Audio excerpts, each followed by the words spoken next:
D'accord. Et cette amie Médégan Fagla, vous êtes connue pour cette phrase-là. Anna Payedjan, ouais. Anna Payedjan, ouais. Est-ce que vous regrettez aujourd'hui cet épisode? Vous m'avez dit ça, je vous ai dit non. Je vais vous expliquer pourquoi. Aujourd'hui, il m'est plus aisé encore d'en parler une fois que nous sommes passés par la phase du contrôle du port de casque. Aujourd'hui, toute la société entière a pris conscience que pour nos hommes en tenue, on peut leur commander une mission et peuvent aller un peu plus loin. Les Béninois se sont retrouvés molestés dans cette affaire de port de casque. Et j'ai été molestée par un policier. Lui était mon garde du corps. Il allait me taper. Mais qu'est-ce qui s'est passé? Qu'est-ce que vous lui avez fait? Je n'ai rien fait. Je suis arrivée, je suis rentrée dans la salle et tout. Et qu'en fait, dès que je suis arrivée dans l'école, en tant que pour mon parti, j'étais superviseur. D'accord? Et donc superviseur de la région avec le badge et tout ce qu'il faut, Et lorsque je suis arrivée dès que je suis rentrée dans l'école, il a commencé à me suivre. C'était déjà bizarre, mais j'ai même pas réagi. Et on rentre là où il faut. Et puis, il me suit et il commence à me dire, il commence à me dire, qu'est-ce que vous faites là, nani, nana, il commence à me, machin. Je dis non, je suis superviseur et tout.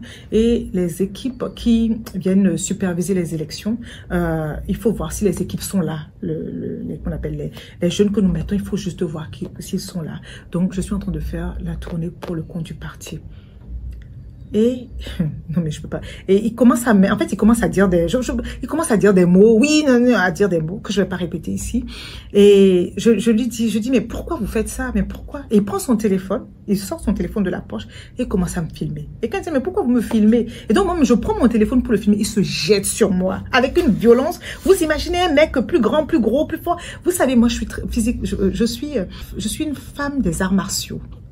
Et je n'ai pas peur des hommes. Vous faites quel art martial? J'ai fait du karaté. Un an encore, karaté ceinture noire. Oh. Et j'aurais pu me battre avec lui. Je ne l'ai pas fait. J'aurais pu l'empoigner. Quand il est arrivé sur moi, j'aurais pu l'empoigner, lui faire mal. Je ne l'ai pas fait. Quand il s'est jeté sur moi, mon garde du corps s'est interpellé. Et de colère, je l'ai insulté. Vous allez me reprocher cela aussi? Mais voilà, oui, mon gars du corps s'est interposé. J'aurais pu le laisser me taper, ou j'aurais pu même le taper lui aussi. J'aurais pu, mais pourquoi tu fais ça? J'aurais pu me défendre physiquement. Je ne l'ai pas fait.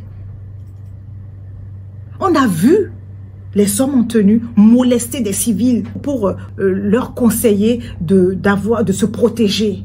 Donc, tout le Bénin aujourd'hui a conscience qu'on peut leur commander une mission et peuvent réaliser la mission avec violence. Et c'est ça que moi j'ai subi avant tout le monde.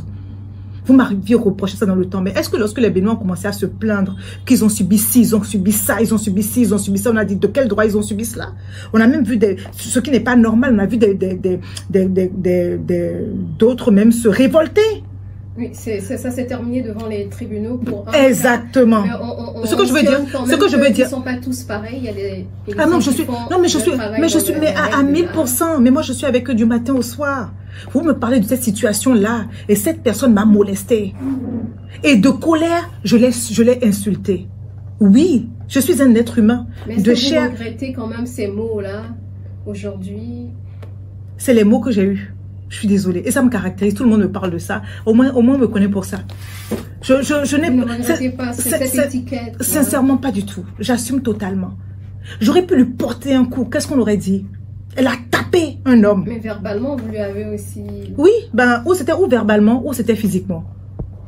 C'était ou verbalement, ou c'était physiquement. Quand je suis en colère, vous voyez comment je parle avec passion. Quand je suis en colère, je suis une femme qui sait se défendre. Sur tous les plans, vous vous en doutez bien. Je ne suis pas quelqu'un de faible. Je ne suis pas faible. Je ne suis jamais victime dans une situation. Je dis, moi, la casquette que je ne peux pas porter dans ma vie, c'est la casquette de victime. Je ne suis jamais victime. Ça ne m'arrive pas. Je ne sais pas ce que ça veut dire, être victime. Quand on me cherche, on me trouve. Si vous le croisez aujourd'hui, qu'est-ce que vous lui direz? Ce policier. Oh, je ne me rappellerai même pas de lui. Je ne suis même pas capable de le reconnaître. Mais s'il se présentait à vous, madame, c'était moi. Ah, je vais rigoler. Je vais dire, ah, dis donc, voilà, le temps est passé. Hein. On a d'autres chats à fouetter. C'est parce qu'on m'a posé la question. Mais pour moi, c'est passé. C'est, voilà, c'est passé. Quelle paix, je ne suis pas en colère avec lui. Je ne sais pas de qui il s'agit. Je vous parle de ce qui s'est passé sur l'instant parce que vous m'avez posé la question. Et vous m'avez demandé si je regrette cet épisode-là. Ça ne se serait pas passé. Je n'aurais pas été molestée. En fait, je peux regretter le fait d'avoir été agressée. Qui salue le fait d'avoir été agressée? qui salue le fait d'avoir... Non, je regrette le fait d'avoir été agressée. Les ministres conseillers sont entrés en fonction il y a quelques semaines déjà. Globalement, quel est votre rôle? Alors, je ne sais pas si vous avez constaté le travail que les ministres conseillers sur le territoire national, où ils parcourent nos 77 communes pour aller rencontrer les populations, les élus, toutes les catégories socio-professionnelles que nous avons dans notre pays, afin d'échanger avec elles sur les réalisations du gouvernement, porter leur attention sur les efforts que nous faisons en commun, leur faire prendre conscience du travail qui est effectué depuis 2016. Ce qui a toujours été reproché au gouvernement Talon, c'est que ce gouvernement ne communiquait pas suffisamment. Si nous avons un peu d'honnêteté intellectuelle, on peut reconnaître mais facilement que aucun gouvernement n'a autant fait que celui de la rupture. Le président Talon, quand il est arrivé au pouvoir, il s'est concentré sur les réalisations de ses promesses, de son PAG, la mise en œuvre de son PAG. Et ce qui fait qu'il a préféré que les ministres à portefeuille restent résolument dans le rôle de technicien. Mais ça a un défaut parce que les efforts sont faits. On se rend compte que les populations ne les voient ou les voient ou n'ont pas conscience de l'effort qu'il y a derrière, et le terrain politique est laissé à des personnes de mauvaise foi qui vont dépeindre la situation totalement en noir et qui vont voir un mur blanc et dire que le mur est noir. Et donc, il est important, par exemple, d'aller dans les collines et de dire aux populations des collines, de leur rappeler que leur zone était considérée par tous les gouvernements précédents comme un désert en termes d'eau, et qu'il était impossible pour les gouvernements successifs précédents de donner de l'eau à toute cette région. Aujourd'hui, il y a des barrages, il y a des infrastructures qui vont permettre d'amener de l'eau de façon exceptionnelle dans toute cette région-là. Mais on ne sait pas les milliards qu'il y a derrière, les investissements qu'il y a derrière, la volonté politique qu'il y a derrière. On pense que c'est normal. Et des individus de mauvaise foi mais sur le sujet de l'eau, si vous permettez, c'est une des choses aussi qui interpelle les Béninois. Oui, c'est déjà noté pour le premier, mais là vous parlez de l'eau. À Akpakpa tout près, les Béninois qui nous écoutent se demandent, est-ce qu'elle connaît notre situation? Écoutez, la situation vous avez dit Parakou, c'est ça? Non, à Akpakpa, mais je prends beaucoup de plaisir à vous répondre sur Akpakpa parce que j'habite moi-même à Akpakpa, Segbeya. Depuis toujours, je suis née à Akpakpa, je suis née à Fifatan, j'ai grandi à Segbeya et j'habite Segbeya. La situation de Cotonou m'a interpellée moi aussi. En fait, Cotonou, l'eau à Cotonou a été dimensionnée pour une petite population. La ville de Cotonou, il y a 60 ans, n'est pas ce qu'elle est aujourd'hui. Or, il n'y a pas eu d'investissement pour s'adapter à l'accroissement de la population et à l'agrandissement de la ville. Donc, au fur et à mesure que les zones comme Fidjrosset, Godoma, qui sortent de Cotonou, mais l'eau venant de Calavi, donc au fur et à mesure que les zones comme Vedoko, etc. se sont remplies, que Agbangandan, Toplegbe, que Akpakpa a grandi et que tout Cotonou a grandi, l'eau est devenue insuffisante. Mais je fais partie de ceux qui ont interpellé sur cette question-là. Et qu'est-ce que le gouvernement a fait? Le gouvernement est parti chercher de l'eau à Adjara pour compléter l'eau qui nous vient de Wedo. Et les canalisations sont en cours pour nous les emmener dans nos robinets à Cotonou. Il faut redimensionner les canalisations. Il faut changer les canalisations anciennes et refaire de nouveaux circuits pour emmener de l'eau. Normalement, en juin 2025, les travaux seront terminés. En juin 2025, dans quelques mois. En tout cas, dans 2 mois, la partie Agbangandan, Toplegbe, tout ça aura de l'eau au fur et à mesure que les travaux vont continuer, ça va arriver à Segbeya, tout ça pour compléter ce qui vient de Wedo. Le château d'eau est construit déjà, l'eau est emmenée, ce sont les canalisations qui sont en cours de mise sous terre pour que nous puissions régler ce problème-là. Donc en matière d'eau, on n'a jamais autant fait, je le répète encore. Vous savez, nous avons construit notre pays dans des conditions, nous n'avons pas pensé à demain. Quand vous dites nous, vous pensez... Les gouvernements successifs. Non, en tout cas, nos grands-parents. Il y a des choses inédites qui sont faites. Et il est important de savoir que c'est l'argent public, c'est notre effort commun, et que cet argent, en réalité, a toujours été là. Les efforts que nous avons toujours faits pour collecter, les ressources que nous avons toujours réussi à collecter, auraient pu faire davantage dans ce pays. Nous avons gaspillé beaucoup d'argent. Regardez, par exemple, on va parler de Maria Greta. C'est un exemple typique, il faut en parler. Et que nous ne laissons plus jamais un gouvernement, une personne prendre la tête de ce pays, nous faire des promesses et ne pas être capable de les tenir. On prend l'exemple de Maria Gleta 1. Maria Gleta 1 a englouti des milliards pour aller nous acheter de vieux réacteurs. L'idée était bonne. L'idée, c'était quoi? De commencer à produire de l'électricité parce que nous n'en avions pas. Mais les habitudes étaient lesquelles à l'époque? Chaque fois qu'il y avait un marché, c'est que chaque commanditaire devait avoir son pourcentage autour. Donc, lorsqu'on dit que la chose doit coûter 10 milliards, je dis comme ça quelque chose. Tout le monde, chacun se sert et à la fin, il va rester 6 milliards ou 4 milliards. Et c'est avec ces 4 milliards-là qu'on va aller acheter des choses totalement périmées, incapables de faire de remplir la fonction, la mission. Et on les achète, on gaspille nos deniers publics dans des projets qui n'aboutissent pas. Et ça, plus jamais, ça ne doit se produire au Bénin. Pour en revenir au problème énergétique, vous avez déploré certaines situations, mais là-dessus, certains Béninois se posent la question parce que le président Talon avait fait la promesse lorsqu'il discutait avec des patrons en France qu'il avait dit que le Bénin allait produire de l'énergie et en revendre. Bah oui, mais aujourd'hui nous en produisons. Mais aujourd'hui, c'est pas suffisant, même pour les Béninois. Écoutez, il y a des effacements. On nous parle d'effacement du côté du Nigeria. Mais oui, mais écoutez, qui nous pénalise nous avons besoin d'environ 350 mégawatts. En 2016, nous en produisions 0. Les turbines étaient en panne. Maria Gleta, ce n'était même pas la peine. Les rares centrales de production à Kpakpa, tout ça était totalement en panne. Et tout nous venait du Togo, du Nigeria, du Ghana, un peu de la Côte d'Ivoire, avec pays qui avaient eux-mêmes leurs problèmes. Et le gouvernement a décidé que nous allons produire au moins une certaine quantité. Et on va investir pour produire ce dont nous avons besoin pour notre quotidien. On a commencé, aujourd'hui, nous produisons au moins 50% de nos besoins. C'est pas un exploit déjà? Donc on a toujours un pourcentage qui arrive de l'extérieur. Mais c'est normal, mais c'est des investissements. C'est des investissements qui n'ont jamais été faits. Et non seulement on produit aujourd'hui, mais des choses que... L'électricité, il y a la production, il y a le transport et il y a la distribution. Il y a 3 volets. Aujourd'hui, nous avons commencé à produire, nous produisons. Mais le réseau de transport et de distribution est tout aussi vétuste, au moins existait. Parce qu'on n'avait pas de réseau de production. Aujourd'hui, on n'avait pas d'outils de production. Aujourd'hui, on produit. Mais nous n'avions pas de réseau de transport. Enfin, les réseaux étaient vétustes. Donc, aujourd'hui, nous sommes en train de changer tout le réseau de transport. Nous avons investi dans les transformateurs, etc., etc. Et puis, nous allons investir après dans le réseau de distribution. Tout ça, ça se planifie. Tous les pays du monde ont fait ces choses-là sur des décennies. Nous n'avons jamais fait ça. Et à partir du moment où nous commençons, il faut de la patience pour aller pas à pas. Parce qu'à côté de ça, il faut continuer à donner à nos enfants à manger, aller dans les cantines scolaires. Il faut continuer à payer les enseignants dans les écoles. Il faut continuer à payer tous les fonctionnaires de ce pays. Il faut continuer à amener de l'eau dans les foyers. Il faut que la vie continue. Donc, nous sommes en train de régler tous les problèmes que nous avons les uns après les autres dans la mesure de nos moyens, mais nous faisons déjà des efforts énormes. Mais pourquoi est-ce que vous pensez que tous les pays saluent le Bénin? Pourquoi est-ce que vous pensez que les performances sont saluées par des personnes qui notent de façon impartiale? Eux ne nous connaissent pas, ils ne connaissent pas nos histoires politiques, nos revendications politiques, la mauvaise foi. Non, ils ne connaissent pas ça. Eux, ils notent froidement. Ces organisations ne vous demandent pas votre avis. Vous êtes juste là, vous voyez les choses sortir.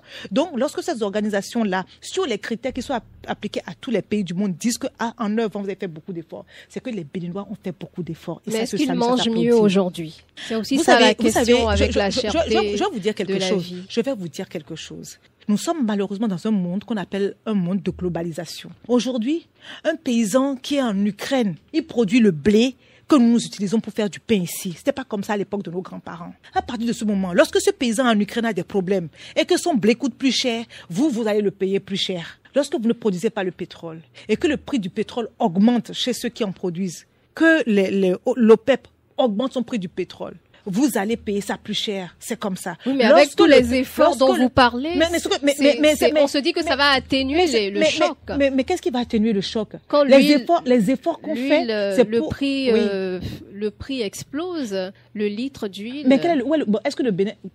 Alors, la seule solution, c'est que nous produisions davantage et que nous consommions local. Et c'est pour ça qu'on se bat aujourd'hui pour développer une certaine industrie. Plus vous allez produire vous-même, d'accord, pour le marché local, plus vous allez avoir des prix compétitifs dans les produits de consommation de base. Mais qu'est-ce que vous faites pour que ce soit une réalité, ça? Parce que c'est vous qui êtes à l'œuvre, à la manœuvre. Mais justement, d'abord, si c'est pour... Il y a plusieurs volets là, d'accord? Il y a le volet production, il y a le volet agriculture, il y a des milliers de volets là. Il y a tout ce qui est fait pour encourager les petites et moyennes entreprises à produire davantage, à aller vers une certaine production. Il y a tout ce qui est fait pour encourager le secteur agricole. Il y a tout ce qui est fait pour faire de l'industrialisation dans notre pays. Il y a un certain nombre d'efforts sur tous les volets.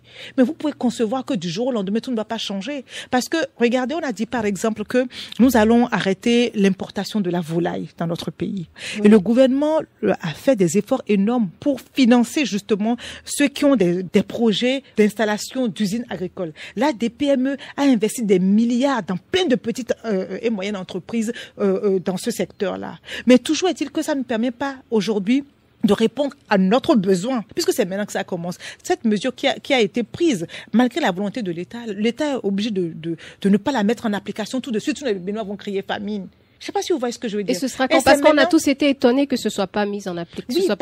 Parce qu'à l'heure actuelle, effectivement, les investissements ont démarré. Il y a plein de jeunes qui se sont lancés dans ça, qui ont commencé à produire. Certains ont des capacités énormes, mais il faut du temps pour bâtir des entreprises capables de nourrir des peuples entiers. Et nous n'avons jamais fait ça. Notre pays est en train de changer. Nous sommes en train de faire une mutation profonde.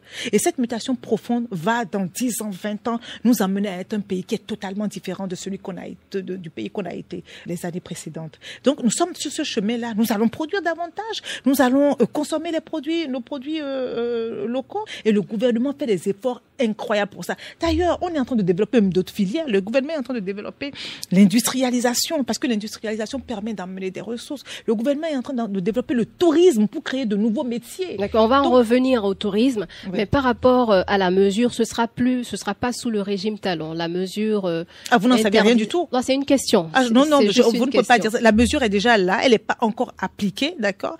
Parce que le gouvernement mesure la capacité de production de nos éleveurs pour l'instant et voir s'ils sont capables de satisfaire la demande. Si dès demain, on estime que si on ferme tout de suite là, nos producteurs seront capables, les éleveurs seront capables de fournir, de satisfaire la demande, du jour au lendemain, ça va tout de suite, les mesures seront appliquées. Donc, le gouvernement est obligé d'observer également le retour des investissements qu'il est en train de faire et de voir à quel moment ça va être possible de mettre le couperet et puis voilà. Donc, il n'y a pas un chronogramme, on ne s'est pas donné un délai pour dire qu'on va, puisque c'est déjà vers la fin du mandat. Ça peut tomber du jour, on a encore un an.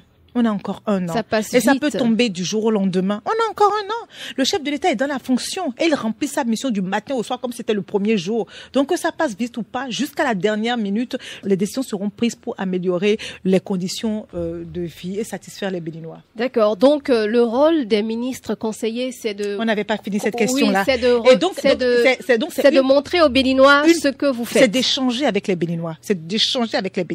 Sur ce qui est en train d'être fait, sur leurs préoccupations, sur comment c'est pris en compte, sur comment ça va être pris en compte, etc. Et ensuite, c'est amener le gouvernement auprès des Béninois. Et aussi, les ministres conseillers participent à l'élaboration de certaines politiques. Des politiques, en fait, qui sont en cours, d'accord? Apportent leur expertise, apportent leur compréhension du terrain, etc. Nuancent les politiques. Donc, nous sommes dans une fonction qui est et sur le terrain et dans l'élaboration des politiques. Est-ce qu'il n'y a pas un chevauchement, un conflit d'attribution entre vous et les ministres du gouvernement? Non, pas du tout. Chacun a trouvé sa place et ça se passe très très bien. C'est quoi la différence entre vous? Les ministres à portefeuille sont à la mise en œuvre. Lorsque les politiques sont définies, en conseil interministériel et ministériel, eux, ils sont dans la mise en œuvre. S'il faut déployer des équipes, c'est eux qui ont l'équipe, qui ont la gestion du ministère, qui ont les directions départementales, qui ont le personnel pour déployer, d'accord, pour mettre en œuvre. Mais si c'est la réflexion, si c'est aller défendre, si c'est aller expliquer les mesures, les prises, les dispositions adoptées auprès des populations, nous sommes là. Ok, donc un professeur d'université, il répond directement du ministre, de la ministre Yahi, oui. Pas directement de vous. Vous vous n'avez pas de collaboration directe avec des acteurs du secteur de l'enseignement supérieur. Mais vous m'avez quand même vu aller dans les universités, échanger avec les acteurs, prendre leurs doléances, et vous m'avez vu également. C'est la prise de contact. Vous disiez que vous êtes là pour parler de ce que fait le gouvernement. Ah non, vous m'avez pas bien suivi. J'ai eu d'abord des rencontres avec les acteurs où nous avons échangé à huis clos sur les questions préoccupantes du secteur. Vous m'avez vu dans l'enseignement secondaire général. Oui, on a prévu parler mais c'était pas seulement de la prise de contact. Ce n'est pas seulement de la prise de contact. On a parlé de toutes les questions qui déroulent de leur mission dans leur département. Et quand vous prenez les doléances et tout, qu'est-ce que ça devient? Ça se soumet à qui travaille là-dessus? Vous en parlez avec la ministre? Comment ça se fait? On soumet aux ministres qui sont concernés, à notre ministre et aux ministres qui sont concernés. Et on essaie d'apporter des réponses et des solutions le plus rapidement possible. Qui apporte ces solutions-là? Les solutions sont apportées par les ministres à portefeuille. Mais lorsqu'on leur apporte les doléances, on échange avec eux sur les doléances. On échange même en conseil interministériel sur ce que nous avons, sur ce que nous avons constaté, sur ce qui est là. Et puis les décisions sont prises. Et puis chaque ministre maintenant met en œuvre les décisions qui sont prises, comme d'habitude d'ailleurs. C'est leur fonction, c'est leur rôle. D'accord. On en vient maintenant à ce que vous avez pu faire depuis que vous avez été nommé. D'accord. Qu'est-ce que vous avez concrètement fait? Alors, moi, je suis sur deux volets. Je suis sur un volet qui participe de l'élaboration de la politique de l'enseignement supérieur en ce moment. Et je ne peux pas trop m'étendre là-dessus parce qu'il y a des choses qui sont encore à la cuisine, on va dire. Ensuite, c'est un volet qui prend énormément de place parce que l'enseignement supérieur, nous avons fait un certain nombre de réformes. Certaines vont se poursuivre. Il y a des actions qui doivent être menées. Il y a un certain nombre de choses qui vont démarrer à la rentrée prochaine. Il y a des choses qui ont démarré d'ailleurs, qui sont en cours. Donc voilà, ça me prend énormément de temps. Il y a également le volet où je suis en contact avec.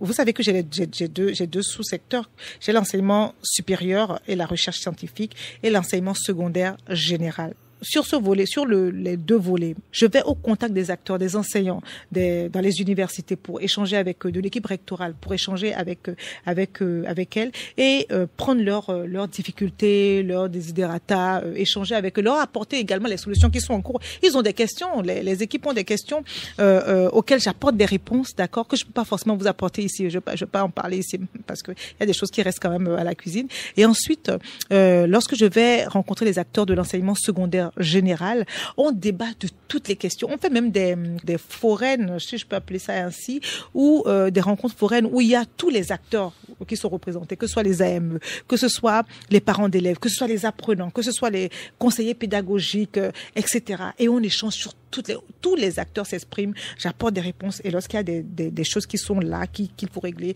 on rentre à la cuisine et on travaille là-dessus. Je ne peux pas vous dire ce qu'on est, je ne vais pas vous dire, quand les résultats seront là, vous aurez les résultats. Oui, justement, c'était ça. Est-ce qu'il y a déjà eu quelque chose de réglé? C'était là la question. Bien sûr, mais je ne vais pas l'annoncer tout de suite. Je vous le verrai. Donc c'est pas encore réglé, oui, c'est pas encore prêt. Les décisions sont prises, les mises en œuvre sont en cours. On aurait aimé avoir l'exclusivité Je reviendrai pour ça.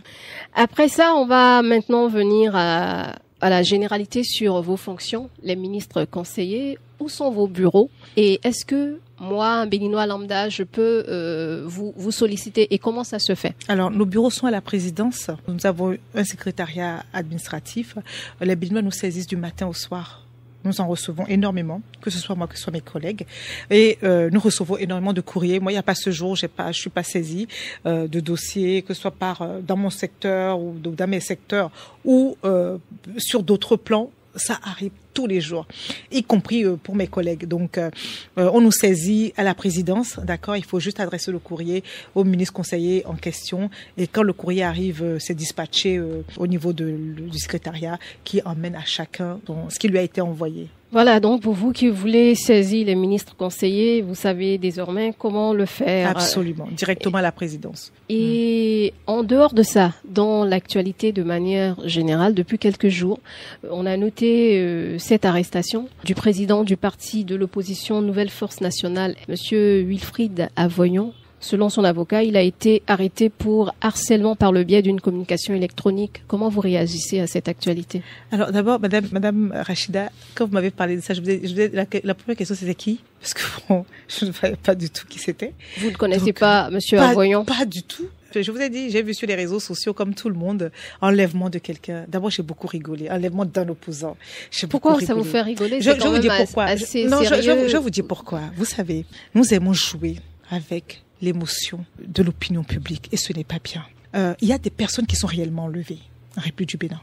Et le fait de faire ce type d'amalgame, parce que cette personne s'est donné une casquette politique, ce n'est pas bien. Lorsque des citoyens seront enlevés, que vous donnerez ce type d'alerte, on ne le prendra plus au sérieux. On ne prendra pas ces alertes-là au sérieux.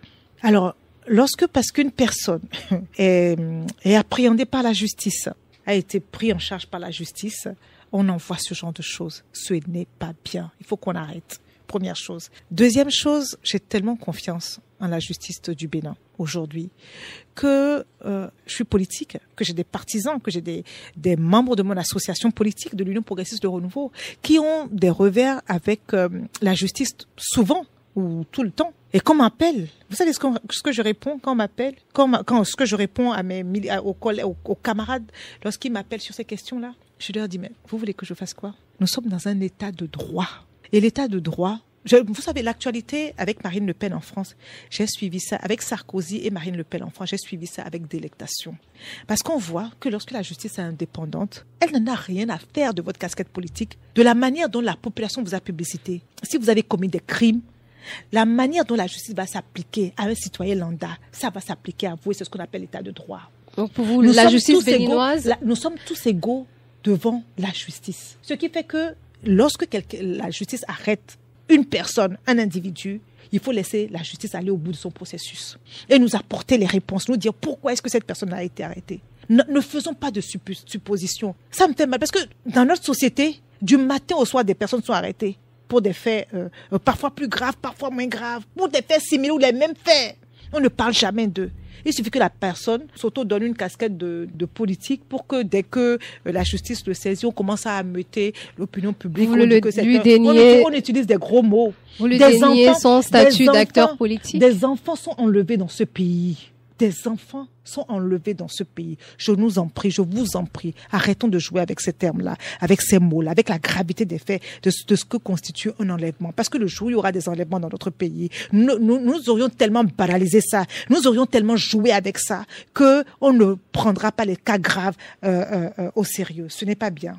Donc pour vous, la justice béninoise est à l'image de la justice française. Nous avons des textes de loi que les députés donnent à la société. Aux juges, en fait, les députés votent les textes de loi. Le code du numérique a été voté par les parlementaires, d'accord, et mis à la disposition de la justice. La justice n'a qu'une seule chose à faire, c'est l'appliquer. Et pourquoi ce code-là, que les parlementaires, que les politiques se sont donnés librement, ont donné à la société, doit être appliqué différemment aux politiques et aux populations? Donc, s'il y a quelque chose, si la justice estime qu'il a commis des délits, il va en répondre et puis c'est tout. Ce n'est même pas bien qu'on continue à faire ce genre de débat ici.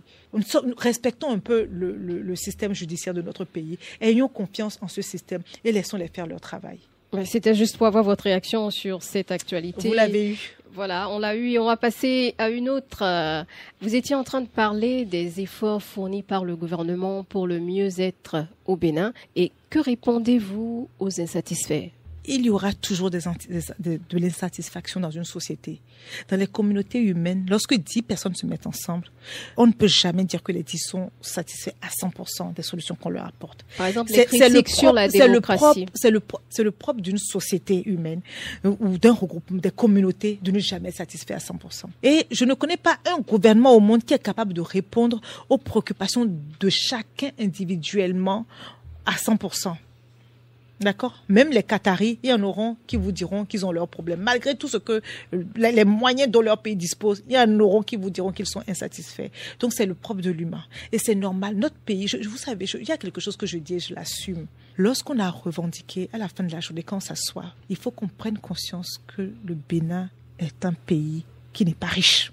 N'étant pas riche, le gâteau que nous avons nous devons l'utiliser pour continuer à construire notre pays, n'est-ce pas? À construire. Parce que si on ne construit pas notre pays, nos enfants viendront nous lyncher nos tombes.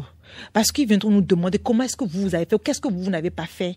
Que les parents des autres ont fait, eux ils sont développés, eux ils y arrivent, et nous on est toujours là, c'est toujours nous qu'on traite d'enfants pauvres. Donc c'est normal que dans cet effort-là, il y ait des insatisfactions. Mais nous allons continuer à construire le Bénin. On parle de démocratie. En fait, ce qui est incroyable, c'est ceux qui insultent là, qui parlent de démocratie. C'est ceux qui parlent le plus là, qui parlent de problèmes de liberté. Mais la démocratie, la liberté ne rime pas avec les injures, le manque de respect, non. Et on a des acteurs politiques qui exercent leur fonction d'opposants avec une certaine élégance. En dehors de ça, il y a le code électoral, les critiques par rapport à ce code, l'opposition qui a toujours demandé une relecture jusqu'à aujourd'hui, qui continue de demander. D'abord, il y a quelque chose que je dis haut et fort. L'opposition doit se prendre elle-même au sérieux. Elle n'est pas sérieuse? Non, elle ne se prend pas au sérieux. Elle essaie de faire de la diversion. Et je vais vous dire pourquoi. Madame Oussou, je vous appelle, je vous interpelle et j'interpelle chaque Béninois, à toutes les personnes qui vont nous écouter, que le code électoral a été relu en mars 2024. En présence des démocrates. Les démocrates ont été élus quand? En février 2023. Ça fait déjà plus d'1 an qu'ils étaient au Parlement. Il y a eu les travaux en commission. Ils étaient moyennement présents. Il y a eu les débats à l'hémicycle. Et le code a été voté en leur présence. Ils ont même fait des amendements qui ont été intégrés au code. Et quand on sort de là, ils parlent de relecture. C'est un autre code qu'ils veulent relire. Oui, ils n'étaient pas d'accord. Mais c'est la loi du plus fort qui passe. Mais la démocratie, c'est la loi du plus fort. Ils vont vous dire qu'ils étaient en minorité. La démocratie, c'est cela. La démocratie, ils ont réussi à convaincre les députés de leur donner, les Béninois de leur donner 28 députés. Dans un parlement de 109 députés. Les autres ont réussi à convaincre les Béninois de leur donner plus de 80 députés. La démocratie dans tous les pays du monde, c'est ainsi. Et pour un parti qui s'appelle les démocrates, mon Dieu, il faut peut-être les asseoir pour leur donner des cours de démocratie, leur expliquer c'est quoi la démocratie. Et la démocratie, c'est le respect des tests qu'on s'est donnés. Une fois que le code électoral a été voté dans un cadre démocratique, au Parlement, à l'hémicycle, en leur présence, je suis désolée, qu'ils soient d'accord ou pas. Mais s'ils sont pas d'accord, ils ont le droit de l'exprimer. Oui, mais le code s'applique à eux. Et la relecture a déjà eu lieu. Il n'y en aura pas d'autres. Il n'y en aura pas d'autres. Mais c'est comme ça. Il y a déjà eu une relecture. Le code a été relu plusieurs fois depuis que ça existe. Le code a été relu déjà en mars 2024 à la présence des démocrates. Il y a 1 an. On n'a pas que ça à faire. Mais s'ils estiment que c'est qu'il y a des points chrysogènes au sein de ce... Mais pourquoi ils ne l'ont pas dit pendant qu'ils étaient là-bas? Qu'ils étaient dans les travaux en commission? Ils avaient qu'à faire les démarches pour gagner ce débat-là. S'ils n'ont pas gagné, c'est comme ça. Mais vous savez que tout ce qui passe, ça ne veut pas dire qu'ils sont d'accord avec. Oui, mais c'est pas parce qu'ils ne sont pas d'accord qu'il faut relire. Je suis désolée. Lorsque vous allez à un examen, on fait passer à nos enfants des examens. Le CEP, le BEPC, le baccalauréat. On fait passer des concours tous les jours au champ. Et on dit, voilà la moyenne pour être reçu. Voilà les critères pour être reçu. Est-ce que, lorsque vous allez à un examen, on dit le CEP, que vous avez échoué, vous avez le droit de venir dire, oui, je ne suis pas d'accord parce que l'examen était trop difficile, il faut le refaire. Nous sommes une minorité à avoir échoué, donc ça ne nous convient plus. Nous sommes des éducateurs, nous avons des enfants à la maison, nous sommes en train d'éduquer une société. Je suis désolée. On n'est pas raison. Mais si, je suis désolée. Il y a des critères. La démocratie, quand on dit démocratie, nous avons choisi la démocratie en 1990. Il y a eu la conférence nationale qui nous a basculé dans un système démocratique définitivement. On ne reviendra pas en arrière. Mais ils sont pas les seuls, vous savez, il y a la société civile aussi qui a fait ce plaidoyer. Alors, je vais vous poser une question. Où est-ce que les choses se passent? Où est-ce qu'on prend des tests? C'est au Parlement. C'est à l'hémicycle que le jeu se joue. Ils étaient là. Le jeu s'est joué, la fumée blanche est sortie et le test s'applique à tout le monde lorsqu'on est censé s'appeler, on s'appelle les démocrates. Mais est-ce qu'ils ont été entendus? Et les tests s'appliquent à nous-mêmes, Union progressiste, le renouveau. Elle s'applique à tous les partis qui se revendiquent de la mouvance présidentielle. Il n'y a pas de test au Bénin, il n'y a pas de code. C'est le même code pour tous les partis politiques. Et à partir de ce moment-là, il faut travailler à satisfaire ce code-là. Mais dans votre fort intérieur, vous trouvez pas qu'il y a des seuils un peu trop élevés, trop hauts? Écoutez, que les choses n'ont pas été corsées. Écoutez, nous avons été aux élections et nous avons donné mandat à des personnes pour aller prendre les tests de loi en notre nom et nous représenter en termes d'organisation de notre société. Et ces personnes nous ont donné un code électoral. Moi, je suis démocrate pour le coup. Le code électoral est tombé. Je ne perds pas mon temps à faire de la diversion, du vous allez dire, il est dur. Et c'est peut-être, vous savez, sincèrement, je vais dire quelque chose qui va être très dur. Il y a deux natures humaines. Et il y a ceux que j'appelle les défaitistes éternels et ceux que j'appelle les forts, les survivants. Les défaitistes, c'est lorsqu'on vous dit, voilà la montagne à grimper. Et au lieu de dire, comment je fais pour grimper la montagne? Et de dire, bon, ça semble difficile, d'accord, mais il faut que je fasse ci, je fasse ça. Vous dites, moi je choisis de dire à tout le monde que la montagne est difficile, est trop haute, qu'elle est difficile à grimper. Il faut qu'on rapetisse la montagne, ou qu'on ramène la montagne à notre taille. C'est deux écoles différentes, c'est deux personnalités, deux types d'humains différents. Et ceux qui arrivent dans la vie, c'est ceux qui ne voient pas des problèmes quand il y en a. Quand il y a des situations qui se présentent à eux, c'est ceux qui ne voient que des solutions. Au lieu de passer leur temps à dire qu'il faut relire un code électoral, ils n'ont qu'à... C'est un jeu politique. Ils sont nos adversaires. Il n'y a pas de souci. Allons nous affronter. Allons demander aux Béninois de nous accorder ou non leur confiance. Et on verra ce que les Béninois vont décider. Mais comme c'est l'œuvre des humains, c'est l'œuvre des députés, peut-être le lobbying aurait permis depuis un an d'arriver à quelque chose, un consensus. Ce lobbying, vous savez, cette relecture. Je vais vous dire quelque chose. Les démocrates, en réalité, sont dans de la diversion permanente pour se donner du contenu. Lorsqu'ils étaient au Parlement pour ce code-là, pourquoi est-ce qu'ils n'ont pas fait le lobbying à l'interne? Pourquoi est-ce que il y a des choses qu'on ne va pas dire à l'antenne? Mais il faut peut-être questionner leur présence. Il faut peut-être questionner leur présence aux travaux en commission. Comment est-ce qu'ils ont participé aux travaux en commission alors? Ça veut dire qu'ils ont échoué. Vous allez à une compétition. Vous estimez que vos adversaires sont forts. Vous ne vous organisez pas pour y aller. Vous échouez. Vous dites pourquoi? Est-ce que lorsque les Béninois ont perdu les Guépards, ont perdu le match, le dernier match là, est-ce qu'on a dit qu'il faut rejouer le match et que pourquoi ils ont perdu? C'est pas possible, c'est pas la même situation. Je suis désolée. Dans une société, on se donne des règles et on respecte les règles. Mais dans la suite de cette émission, c'est la dernière année du deuxième quinquennat de Patrice Talon, donc mandat Talon 2. Oui. Comment vous préparez l'après-Talon? Ça vous fait inspirer? On prépare ça. Pourquoi cette grosse inspiration? On prépare ça. Enfin, inspiration parce que, vous savez, moi personnellement, j'ai commencé la politique sous Talon. D'abord en 2016 un peu, j'ai fait campagne et puis en 2018. Et c'est une aventure, en tout cas avec ce leader-là, dont qu'on appelle la chute qui va arriver, m'inspire ce soupir-là. Voilà. Parce que, vous voyez, c'est une aventure extraordinaire. Parce que, vous savez, moi, pendant longtemps, j'ai vécu dans un Bénin en parallèle. C'est-à-dire que j'ai vécu longtemps à l'étranger, très longtemps à l'étranger. Lorsque je suis rentrée au Bénin, quand j'étais à l'étranger, je faisais partie des Béninois qui avaient honte du Bénin. Parce que lorsque vous vous présentez, vous dites que vous êtes béninois, la première chose que vos interlocuteurs regardent, ils vont aller chercher des paramètres du pays, des vidéos sur le pays, des petites choses sur le pays et tout ça. Et lorsque on vous dit que vous êtes brillant, vous individuellement, tout le monde vous dit, vous êtes brillant, tout ça. Ils se disent, forcément, le pays est... Et puis, ils vont chercher. Ils voient que vous êtes le dernier pays de l'UEMOA en termes de croissance. Ils voient que tous les scandales qu'il y a chez vous, les scandales financiers qu'il y a chez vous, les échecs, les machins. Il y a plus de scandales aujourd'hui? Je n'ai pas fini. Donc, lorsqu'ils voient tout ceci, je n'ai pas fini. C'est pour faire le bémol. Lorsqu'ils voient tout ceci, vous êtes un peu gênés. Et moi, je suis rentrée au Bénin me disant, mais c'est pas possible. Ceux qui arrivent là, à structurer leur pays, à gouverner leur pays, à faire des choses, à construire, à bâtir leur pays. Ils n'ont pas de tête. Il faut qu'on fasse quelque chose. Et pour moi, l'équipe de la rupture, l'équipe que le président Talon a menée jusqu'à ce jour, m'a permis de voir mes convictions, qu'on appelle mes convictions, être satisfait. J'ai vu que c'était possible. J'ai vu qu'il était possible en peu de temps, par la volonté, par l'intelligence, par l'organisation, la programmation, la planification, d'accord, la bonne gouvernance, le sens de la gestion de l'argent public. On peut faire des choses même dans un pays qui n'est pas riche. On peut construire. Il y a une image que j'aime donner. Je dis, un pays, ça se construit. On voit tout le monde, nos jeunes, à nous, prêts à partir en Europe, partout, à tout moment, tout le temps. Mais les ancêtres des autres, les grands-parents ont construit les pays là. C'est pour ça que nous, on a envie d'y aller. Mais si nous, des générations ne se succèdent pas pour construire réellement le pays, mais on va continuer à vider, nos enfants vont continuer à nous abandonner les pays.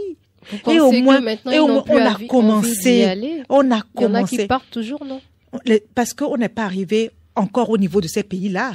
Mais de moins en moins, les Béninois auront envie de partir parce que leur pays est en train de s'organiser pour devenir l'Eldorado. Quand je cherche un jeune, il cherche une formation, il cherche du travail. En général, c'est les deux choses. Et sur ces deux volets, nous sommes en train de nous battre pour donner satisfaction à la population, à nos jeunes, à la génération qui s'en va bien souvent. Nous sommes en train de régler nos problèmes les uns après les autres. Et je reste confiante que, pour moi, ce gouvernement a fait un travail extraordinaire, a donné le ton à tous ceux qui vont venir demain. Et j'espère que les Béninois seront gardiens et que le peuple béninois n'acceptera plus jamais un gouvernement qui fera moins que celui qu'on a vu là. Et comment vous préparez cette dernière année? Alors donc, comment on prépare cela? Déjà, la dernière année, on va dire sur tous les plans. La dernière année, c'est l'année la plus intense parce que il faut que la plupart des programmes démarrent. La plupart des programmes, aillent au bout. Et les programmes qui n'ont pas encore démarré doivent démarrer. Une année de course, en fait, où il faut que, on aille plus vite sur les projets. C'est une année où on est en train de courir. Et souvent. Vous êtes en retard? Comment? Non, vous croyez que gouverner un pays, c'est quoi? Je construire un pays où tout est à faire. Être élu président des États-Unis, là, n'a rien à voir avec être élu président du Bénin. Parce que lorsque vous êtes élu président du Bénin, vous avez encore des hôpitaux à construire, vous avez des routes à construire, vous avez de l'eau à emmener chez vous. Lorsque aux États-Unis, l'eau vient dans tous les robinets, que c'est gratuit et quand les Américains se lèvent le matin, ils vont juste ouvrir le robinet d'eau, ça coule à flot et puis ils vont prendre leur petit déjeuner, leur café, leur machin avant de rentrer sous la douche. Vous avez encore des hôpitaux à construire. Donc, être président du Bénin n'a rien à voir avec être président des États-Unis ou être président du Qatar, être émir, ça n'a rien à voir. Ça va de soi. C'est deux pays différents. Justement, donc quand vous dites est-ce que vous courez là? Oui, on court. Le gouvernement court depuis 2016. D'accord? Et continue de courir parce que nous avons tellement de retard. Nous avons accumulé tellement de retard. Ce qui s'est passé dans notre région, en Afrique de l'Ouest, est un crime. Non, je demandais si vous êtes en retard par rapport à vos objectifs de départ. Non, bon, en fait, vous voyez, est-ce que vous avez vu le PHG1 et le PHG de l'ambition? Personne au monde n'avait misé sur le Bénin quand on a commencé en 2016. Personne ne pouvait imaginer qu'on pouvait aller à ce niveau de réalisation du PHG1 et du PHG2.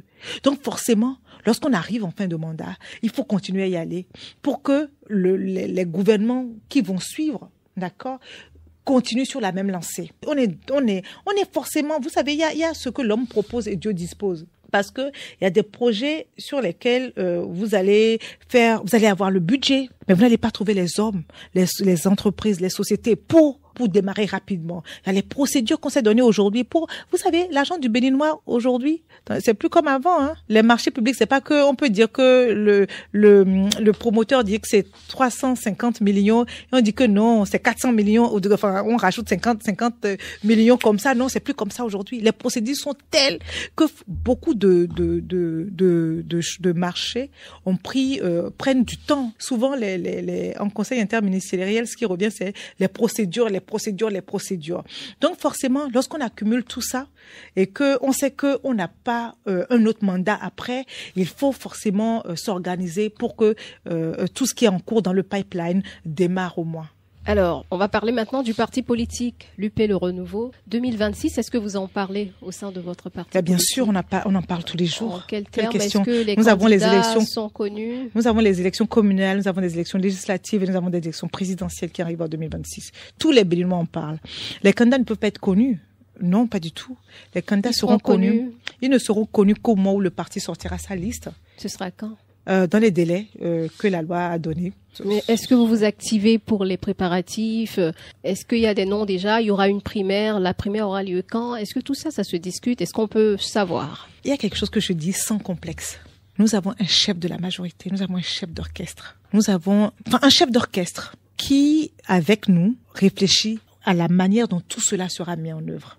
Et les décisions seront prises, vous serez les premiers informés. Ne vous inquiétez pas. La manière dont ça se passera, la manière dont nos candidats seront désignés, vous serez informés. Vous verrez ça, vous allez vivre ça. Mais le dépôt des dossiers, c'est en octobre. Mais on sera prêt. Est-ce que vous avez jamais entendu l'Union progressiste est en retard? On sera là, ne vous inquiétez pas.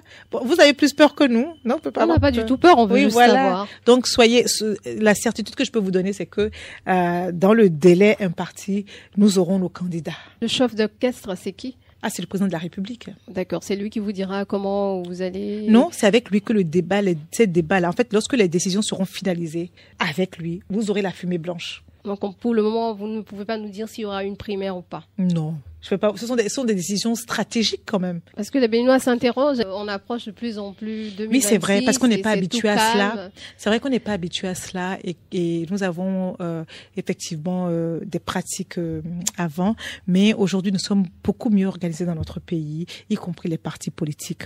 On va passer à la dernière partie de cette émission, c'est la rubrique le oui/non. Je vous explique un peu le principe. C'est une série de questions à laquelle vous répondez par oui ou par non. Pardon, vous m'avez dit ça. Voilà, et après vous avez la possibilité d'expliquer vos oui et vos non. Pas de problème. Donc, première question pour Madame Sedami Médégan-Fagla. Pensez-vous que le président Talon est le meilleur des présidents que le Bénin ait eu jusqu'aujourd'hui? Absolument, oui. Et deuxième question, êtes-vous fier du secteur du milieu de l'enseignement supérieur aujourd'hui? Oui ou non? Pas suffisamment. Pas suffisamment. Donc, on peut mieux faire. On peut mieux faire. Un joker. Un joker, voilà. Entre les deux. Ni oui ni non. La troisième question. Est-ce que le transport étudiant sera de retour? Oui. Oui. Vous nous direz comment tout à l'heure. Pas de problème. Donc, quatrième question. Est-ce que, Madame Sedami Médégan-Fagla, vous regrettez l'épisode à n'en payer Dien? Non. Ça, c'est la 4. Et la dernière question, est-ce qu'il y a des points d'insatisfaction après ces 9 ans de gouvernance pour vous, puisque nul ne peut être parfait, vous l'avez dit. Si je reste sur ce principe, on peut dire oui. Oui. Voilà, la série de questions a été égrenée. On va passer maintenant aux réponses, aux justifications de ces oui et de ces non. Donc, pour la première question, vous avez dit oui. Je vous rappelle la question. Oui, non, vous l'avez dit, est-ce que le président Talon est le meilleur président que le Bénin ait connu? Et j'ai dit oui parce que on mesure les résultats par rapport à l'état de départ. Et on sait dans quel état on a récupéré notre pays. En termes de construction. Les gens ne se rendent pas compte, un pays, ça se construit. En termes d'organisation même de notre société. En termes de gouvernance publique, politique. En termes de gestion de notre budget, de l'argent public. Donc, on sait dans quel état notre pays était et sur tous les plans, le pays a avancé. Si c'est pour construire notre pays, aujourd'hui, nous avons des réseaux routiers extraordinaires. Vous savez, il y a des communes qui n'ont jamais imaginé être désenclavées. Tous les gouvernements successifs ont abandonné les 2 capés. Vous savez, quand moi j'ai commencé la politique, dans la région du Septentrion, il y a des routes qui étaient cultes. La route qui va à Kalalé, la route qui fait les 2 capés, s'inonder, tout ça. On a des régions entières où il n'y a jamais eu une goutte d'eau. Aujourd'hui, il y a des barrages dans ces régions-là. Aujourd'hui, nos enfants, nous donnons à manger à plus d'1 million d'enfants. Et nous sommes même un modèle en cela aujourd'hui. Les gens viennent copier le modèle du Bénin. Le Bénin est même champion en termes de cantine scolaire. Donc oui, notre pays a changé. On en a tellement fait. Il y a tellement de choses que, sincèrement, on ne peut même pas s'asseoir là pour faire le point. Est-ce que les transports, cette cherté de la vie, non, pour rester sur le bilan dont vous parlez, les éloges que vous faisiez, la cherté de la vie, est-ce que c'est pas un point, la cherté de la vie, que ça, une tâche. Je vais vous dire quelque chose. La cherté de la vie n'est pas liée à Patrice Guillaume-Matanas Talon. Ça aurait été Tartampion, il y aurait eu la cherté de la vie. Et il faut que, effectivement, je peux comprendre que les populations ne comprennent pas ce qui se passe sur le plan mondial, mais nous sommes obligés d'expliquer.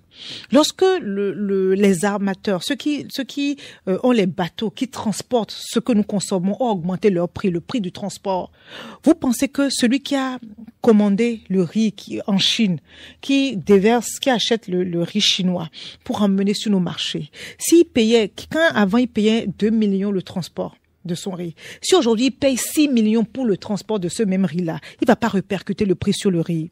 Celui qui consomme compte sur votre gouvernement. Pour faire quoi? Pour atténuer, peut-être diminuer les taxes. Mais quelles taxes? Les taxes n'ont pas augmenté. Les taxes n'ont pas augmenté. Non, une certaine forme de subvention. Mais les subventions ont eu lieu.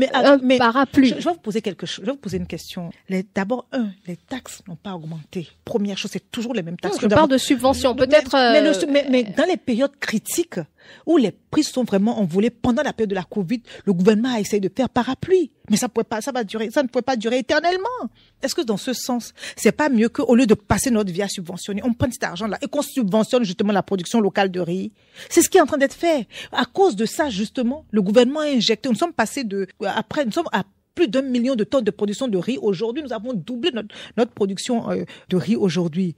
Et c'est pour cela, justement, pour que les Béninois puissent en avoir davantage, que nos producteurs puissent proposer davantage, que les Béninois puissent consommer local. Donc, c'est ce que le gouvernement est en train de faire. Donc, que ce soit Patrice Talon ou quelqu'un d'autre, la globalisation n'étant pas liée à un individu, les effets de la globalisation, dès qu'il y a des hausses, des matières premières au niveau mondial, nous ressentirons, ou des coûts des produits au niveau mondial, nous ressentirons toujours cela.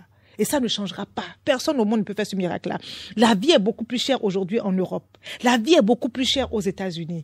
Il y a un exemple que j'aime raconter. La dernière fois, je me suis retrouvée dans un séminaire, et un professeur canadien, il disait, mais au Canada, en ce moment, c'est très, très difficile. Avant, j'utilisais $100 pour faire mes courses. Aujourd'hui, pour les mêmes courses, exactement le même panier, j'utilise $250.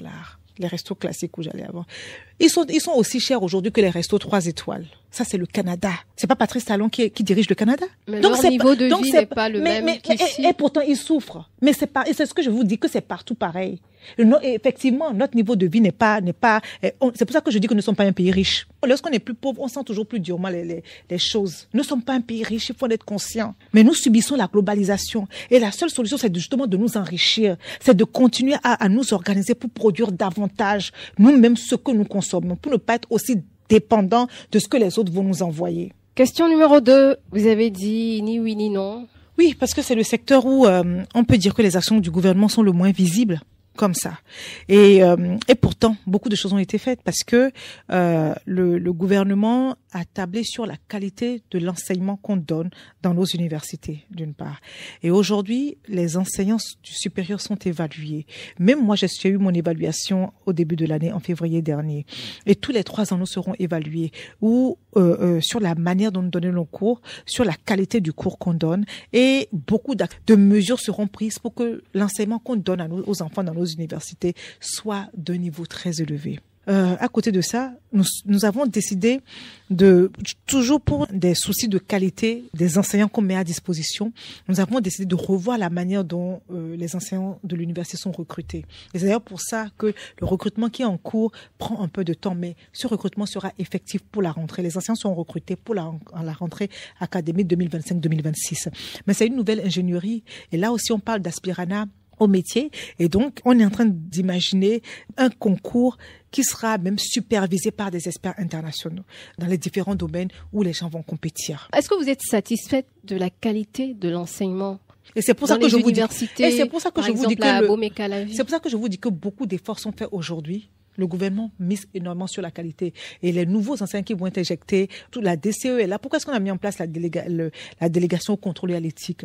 C'est justement pour monitorer cet aspect-là. Et ils sont débordés. Il y a des choses qui vont arriver, qui vont beaucoup jouer sur la qualité aussi, mais je ne peux pas en parler maintenant. Comme je vous ai parlé de définition de la politique dans certains domaines, nous sommes en train de travailler sur des choses. Et en temps et en heure, je reviendrai ici pour vous en parler. En attendant, la 3e question, vous avez dit oui, le transport étudiant va être là. Est-ce que ce sera de retour? Absolument. Ça fait des années que les étudiants attendent et demandent. Les bus sont commandés. 30 bus ont été commandés et seront livrés pour septembre 2025. Et les équipes du ministère de l'Enseignement supérieur et en plus des cadres du ministère des Finances sont en train de revoir l'ingénierie derrière. Le système de transport, les chemins, la répartition, tout ça, ils sont en train de construire ça en ce moment même où je vous parle. Quand on prend les trajets, les trajets vont changer. Les lignes de bus. Les lignes, vont changer. Il faudra construire des abris bus. Il y a un certain nombre de choses qui vont accompagner cela. Et les réflexions sont en train d'être menées pour tout ce qu'il y aura comme accompagnement derrière. Mais ils seraient plus contents s'ils avaient une date. Ils sauraient que voilà.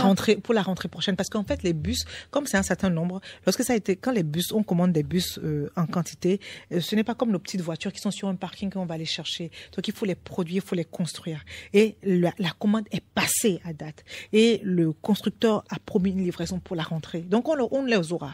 Et ce sera au même prix ou il y aura des changements? Justement, ce sont des questions qui sont sur la table. Les équipes vont nous apporter les réponses. Et Sedami Medeganfagla, vous êtes connu pour cette phrase-là. Anan Peye Djanwe. Anan Peye Djanwe. Est-ce que vous regrettez aujourd'hui cet épisode-là? Vous m'avez dit ça, je vous ai dit non. Je vais vous expliquer pourquoi. Aujourd'hui, il m'est plus aisé encore d'en parler une fois que nous sommes passés par la phase du contrôle du port de casque. Toute la société entière a pris conscience que nos hommes en tenue, on peut leur commander une mission et peuvent aller un peu plus loin. Des Béninois se sont retrouvés molestés dans cette affaire de port de casque. Et j'ai été molestée par un policier. Lui était mon garde du corps. Il allait me taper. Mais qu'est-ce qui s'est passé? Qu'est-ce que vous lui avez fait? Je n'ai rien fait. Je suis arrivée, je suis rentrée dans la salle et tout. Et qu'en fait, dès que je suis arrivée dans l'école, pour mon parti, j'étais superviseur. Et donc, superviseur de la région avec le badge et tout ce qu'il faut. Dès que je suis rentrée dans l'école, il a commencé à me suivre. J'ai même pas réagi. On rentre là où il faut. Et puis, il me suit et il commence à me dire, qu'est-ce que vous faites là, nani, nana, il commence à me, machin. Je dis non, je suis superviseur et tout. Et les équipes qui viennent superviser les élections, il faut voir si les équipes sont là. Qu'on appelle les jeunes que nous mettons, il faut juste voir s'ils sont là. Donc, je suis en train de faire la tournée pour le compte du parti. Et, non, mais je peux pas. Et il commence à dire des mots, oui, non, à dire des mots que je vais pas répéter ici. Et je lui dis, mais pourquoi vous faites ça? Mais pourquoi? Et il prend son téléphone. Il sort son téléphone de la poche et commence à me filmer. Et quand il dit, mais pourquoi vous me filmez? Et donc, moi, je prends mon téléphone pour le filmer. Il se jette sur moi avec une violence. Vous imaginez un mec plus grand, plus gros, plus fort. Vous savez, moi, je suis très physique. Je suis une femme des arts martiaux.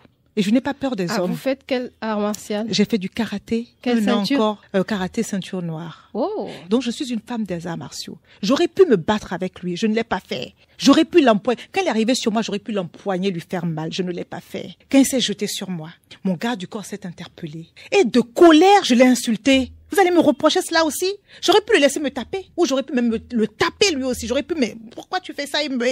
J'aurais pu me défendre physiquement. Je ne l'ai pas fait. On a vu les hommes en tenue molester des civils pour leur conseiller de se protéger. Donc, tout le Bénin aujourd'hui a conscience qu'on peut leur commander une mission et peuvent réaliser la mission avec violence. Et c'est ça que moi j'ai subi avant tout le monde. Vous m'arrivez reprocher ça dans le temps. Mais est-ce que lorsque les Béninois ont commencé à se plaindre qu'ils ont subi ci, ils ont subi ça, ils ont subi ci, ils ont subi ça, on a dit de quel droit ils ont subi cela? Ce qui n'est pas normal. On a vu d'autres même se révolter.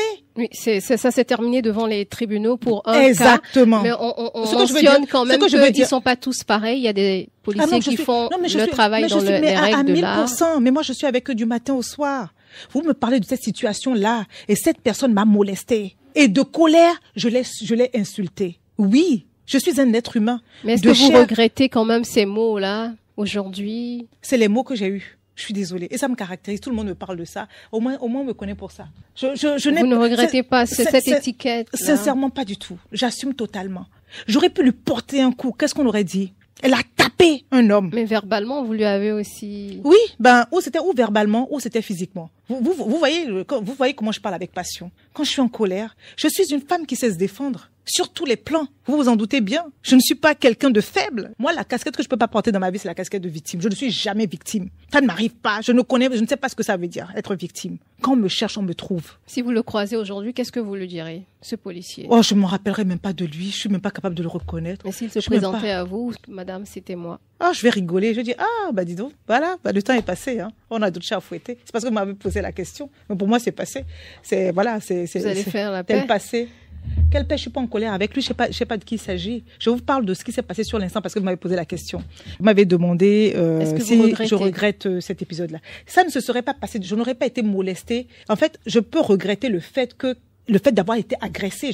Qui salue le fait d'avoir été agressée? Non, je regrette le fait d'avoir été agressée. Dernière question. Vous avez dit oui. Est-ce qu'il n'y a pas des points sur lesquels vous restez insatisfaite par rapport aux 2 mandats par rapport à la rupture? Oui, alors d'abord, donc par principe, j'ai répondu oui, parce que on se dit, bon, aucune œuvre humaine n'est parfaite.